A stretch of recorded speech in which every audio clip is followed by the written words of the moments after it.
Selamat datang kembali di Gajah Berkokok, channel sharing, channel berbagi tentang fotografi pada umumnya, khususnya tentang microstock, lebih khusus lagi tentang shutterstock. Teman-teman, pada kesempatan kali ini Gajah Berkokok ingin berbagi mengenai ciri-ciri foto yang akan laku di microstock secara umum. Jadi ini lebih universal, tidak hanya khusus di shutterstock, tetapi di microstock manapun, entah itu di Dreamstime, iStock by Getty Images itu sendiri, lalu kemudian ada juga PhonePipes, ada juga Deposit Photos, dan yang lain sebagainya. Nah teman-teman, bagaimana ciri-ciri foto yang akan laku tersebut? Tonton terus.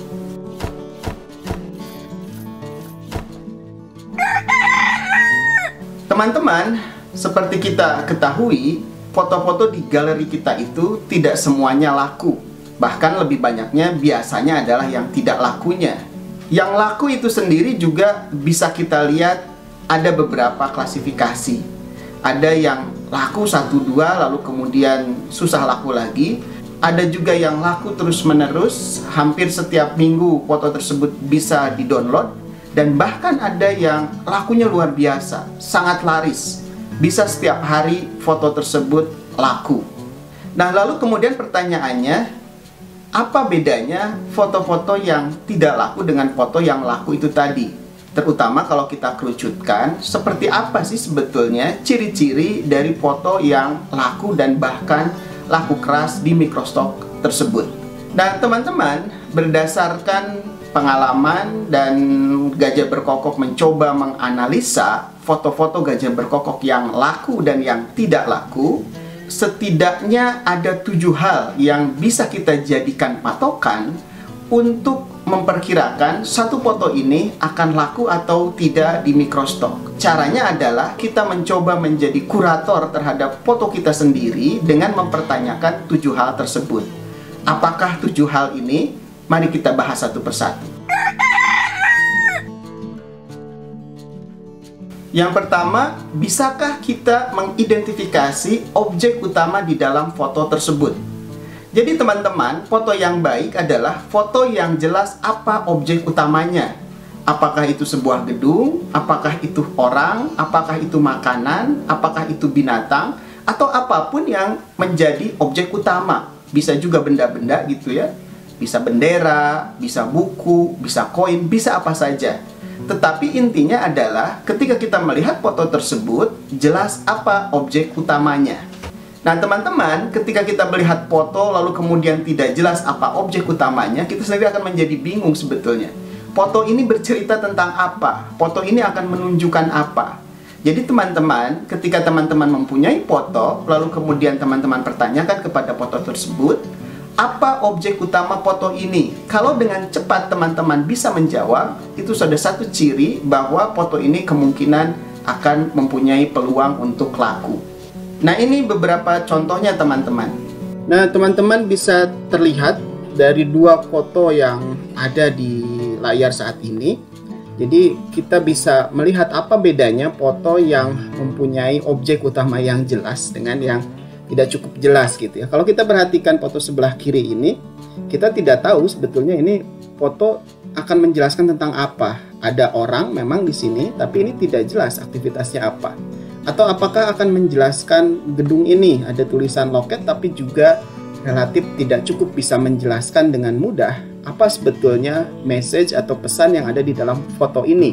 Sehingga kemungkinan memang orang akan sulit untuk memilih foto ini untuk dibeli gitu ya, karena tidak jelas buat apa foto ini, apa objek utamanya, apa pesan yang ingin disampaikan oleh foto ini. Nah kalau kita lihat foto yang sebelah, ini jauh lebih jelas ya. Ini sekumpulan anak-anak sedang bermain-main. Jadi objek utamanya jelas sekali. Anak-anak yang sedang bermain. Ada kebahagiaan yang jelas tergambar di situ. Ada aktivitas fisik yang juga jelas tergambar. Jadi ada objek utama yang jelas, ada kegiatan yang jelas. Sehingga kalau kita mendefinisikan apa objek utamanya, kita bertanya apa objek utama dari foto ini, dengan jelas kita bisa menjawab. Objek utamanya adalah anak-anak yang sedang bermain, bergembira ria. Yang kedua, Bisakah kita membayangkan foto ini akan dipakai di mana? Apakah akan digunakan di dalam artikel? Ataukah akan digunakan sebagai bagian daripada sebuah iklan? Ataukah akan menjadi ilustrasi dalam berita digital? Ataukah akan menjadi pelengkap keterangan di dalam buku-buku laporan? Atau bisa jadi juga tampil dalam video klip? Atau di mana? Nah, kalau kita sudah bisa membayangkan itu, maka ini sudah satu ciri bahwa foto ini akan bisa digunakan. Artinya juga akan dibutuhkan orang, akan di-download oleh orang. Lebih jauh lagi, kalau kita bisa mengidentifikasi foto ini terkait dengan isu apa. Jadi kita bisa dengan jelas mengidentifikasi isu apa yang terkait dengan foto ini. Apakah dia terkait dengan isu kesehatan misalkan, ataukah dengan isu pendidikan, dengan isu pariwisata, dengan isu budaya, isu olahraga, isu teknologi, industri, keuangan, ekonomi, atau apa. Nah, kalau teman-teman bisa dengan mudah melihat foto teman-teman, lalu kemudian menentukan, oh ini terkait dengan kesehatan, ini terkait dengan pendidikan, ini terkait dengan pariwisata, ini terkait dengan budaya. Itu sudah menjadi satu ciri bahwa foto ini kemungkinan akan mudah diidentifikasi oleh buyer, sehingga kemudian akan mudah mendapatkan pembeli. Nah, teman-teman, semakin suatu foto terkait dengan banyak bidang, terkait dengan banyak isu, terkait dengan banyak sektor, semakin foto ini dibutuhkan oleh banyak orang. Maka peluang foto ini akan laku juga akan semakin besar. Nah, ini contohnya teman-teman. Bisakah kita membayangkan foto akan digunakan untuk apa? Foto sebelah kiri, ini ada foto orang sedang ngobrol di suatu tempat, tapi kita tidak bisa menjelaskan ini foto tentang apa, akan dipakai di mana foto ini, bisa digunakan untuk ilustrasi apa. Itu yang sulit kita untuk bisa menjawab. Maka kemungkinan foto ini tidak akan laku juga di Shutterstock, karena kita sendiri sulit untuk mendefinisikan apa. Bandingkan misalkan dengan foto yang kedua, ini jelas sekali akan bisa dipakai di mana ya foto ini. Satu, misalkan dia bisa dipakai di ilustrasi kehidupan lifestyle orang kota sekarang yang gemar bersepeda. Dia bisa juga dipakai untuk ilustrasi di artikel tentang olahraga, tentang kesehatan. Atau lebih jauh lagi, kita bisa juga bicara tentang infrastruktur ya, fasilitas untuk orang bersepeda. Nah, ini banyak yang bisa kita dapatkan dari sini. Lalu kemudian kita juga bisa membayangkan kira-kira ini akan dipakai untuk apa foto ini. Bisa tadi jadi cover sebuah buku tentang kesehatan kota misalkan. Bisa jadi pengantar di dalam artikel tentang lifestyle. Nah, ini banyak sekali yang bisa kita pakai. Bahkan bisa jadi ini dipakai untuk iklan. Misalkan ada iklan helm gitu ya, iklan sepeda, atau juga iklan klub bersepeda, dan yang lain sebagainya. Jadi ada banyak hal yang kita sudah bisa bayangkan foto ini kira-kira akan dipakai untuk apa. Nah, itu bedanya dengan foto yang di sebelah kiri. Jadi mana yang akan laku, kita bisa menduga sebetulnya dari pertanyaan yang kita ajukan tadi. Yang ketiga teman-teman, kita bisa pertanyakan kepada foto ini, apakah kita mudah menentukan kategori apa dari foto ini ketika kita mensubmit ke Microstock. Ini mirip dengan yang kedua sebetulnya, jadi kita bisa dengan mudah mengidentifikasi kategori apa foto kita ini. Kalau sekali lihat kita sedang submit, kemudian dengan mudah menceklis, oh ini kategorinya adalah industri misalkan, atau ini kategorinya people, atau ini kategorinya landmark, atau kategorinya education, maka itu sudah satu ciri bahwa foto ini mudah dikenali, akan mudah juga mendapatkan pembeli. Lain halnya dengan kalau ketika kita sedang mensubmit foto ini, kita bingung sendiri. Kita bingung menentukan apa sih kategori dari foto ini, apakah masuk industri, apakah masuk education, apakah masuk people, apakah masuk natural, apakah masuk travel atau apa gitu. Kita bingung sendiri, tidak bisa menentukan kategori apa foto ini. Maka itu sudah satu tanda bahwa orang juga akan kesulitan, foto ini akan dipakai di mana. Apakah foto ini sesuai dengan kebutuhan saya misalkan. Nah, jadi kemudian teman-teman, kalau kita dengan mudah bisa menentukan kategori apa foto ini, itu juga sudah menjadi satu ciri foto ini akan bisa laku di microstock. Nah, kemudian ini teman-teman, dari dua foto ini, kira-kira mana yang lebih mudah? Kita akan menceklis kategori ketika kita submit kedua foto ini. Foto yang pertama kita akan bingung apa ya kategorinya gitu. Masukkah dia ke dalam landmark, building?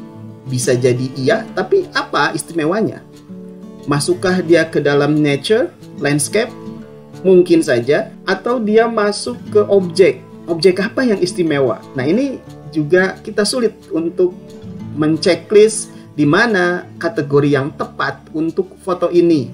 Bandingkan dengan foto yang kedua. Foto di sebelah kanan ini jelas sekali ya. Mudah sekali kita menentukan kategori. Yang pertama, jelas ada bangunan. Kita bisa checklist di building atau landmark gitu, atau arsitektur. Yang kedua, karena ini adalah bangunan masjid, maka dengan mudah juga kita bisa menceklis tanpa ragu-ragu kategori religion misalkan. Jadi kalau kita bandingkan dua foto ini, pertanyaan apa kategori yang bisa kita pilih untuk foto ini? Di foto pertama kita agak kebingungan, sulit untuk menentukan. Di foto kedua dengan mudah kita bisa menentukan apa kategorinya.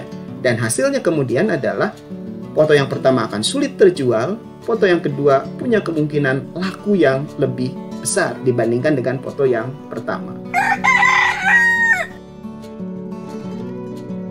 Selanjutnya yang nomor 4 teman-teman, apakah kita mudah membuat caption untuk foto ini? Seringkali ada orang kebingungan membuat caption. Nah, ini adalah suatu pertanda bahwa fotonya barangkali memang tidak cukup jelas.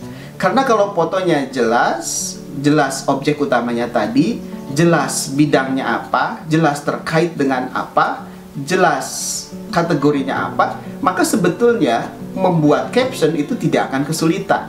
Nah, jadi ketika teman-teman kesulitan membuat caption, ini satu pertanda foto ini ada yang salah.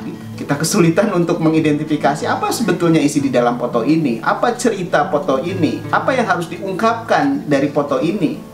Nah, ini satu ciri gitu ya. Jadi foto yang bagus adalah foto yang kita dengan sekali lihat bisa menangkap apa cerita di dalam foto itu, dan kemudian kaitannya dengan mensubmit foto ke microstock, maka kita akan dengan mudah menuliskan caption atas foto tersebut. Jadi ketika teman-teman menemui kesulitan menulis caption, itu adalah satu pertanda foto ini barangkali juga tidak akan terlalu banyak diminati oleh buyer. Sebaliknya, kalau teman-teman dengan mudah membuat sebuah caption, maka itu adalah pertanda foto ini juga akan mudah dimengerti oleh buyer, sehingga kemudian buyer mau membelinya. Dari dua foto ini, mana yang lebih mudah untuk membuat caption? Foto pertama ini ada sungai kecil tapi tidak cukup dominan juga. Lalu ada pohon-pohon, berbicara juga tentang nature, tapi kita akan sulit apa kira-kira captionnya. Apakah kita akan sampaikan sungai kecil di tengah kota? Kotanya juga kelihatan. Kota apa gitu dan lain sebagainya gitu. Jadi agak sulit sebetulnya untuk menyampaikan apa kira-kira caption yang ada di dalam foto ini. Karena foto ini tadi tidak cukup jelas. Sementara yang sebelah kanan, ini bisa dengan mudah. Misalkan kita bisa membuat caption keindahan alam di Kawah Putih, Bandung Selatan. Kenapa bisa begitu mudah? Karena jelas objeknya. Ini adalah objek wisata, namanya Kawah Putih, adanya di Bandung Selatan. Kelihatan sangat indah. Jadi kita dengan mudah bisa membuat caption tersebut. Atau kita juga bisa kaitkan dengan keberadaan orang-orang di dalam foto ini. Misalkan, turis sedang menikmati indahnya kawasan Kawah Putih di Bandung Selatan. Sangat gampang gitu ya untuk membuat caption. Nah, jadi kalau ingin melihat foto mana yang kira-kira akan laku, ketika Anda akan mensubmit foto ke galeri Anda sendiri, pertanyakan ini, mudah atau tidak membuat caption? Ketika kesulitan membuat caption, maka itu adalah salah satu ciri kemungkinan fotonya juga akan sulit laku. Tetapi ketika Anda dengan sangat mudah membuat caption, itu juga adalah satu ciri kemungkinan foto ini juga akan mudah untuk bisa terjual. Nah teman-teman, inilah sharing dari Gajah Berkokok untuk kali ini. Bagaimana caranya kita bisa memprediksikan atau menduga foto mana yang akan laku di microstock. Ada 7 hal yang bisa kita pertanyakan untuk menduga foto akan laku atau tidak. Pada bagian pertama ini dibahas nomor 1 sampai dengan nomor 4. Selanjutnya silahkan teman-teman menunggu dalam waktu yang tidak terlalu lama part 2 dari sharing tentang ciri-ciri foto yang laku di microstock. Selamat menunggu, tetap sehat, tetap kreatif, salam gajah berkokok.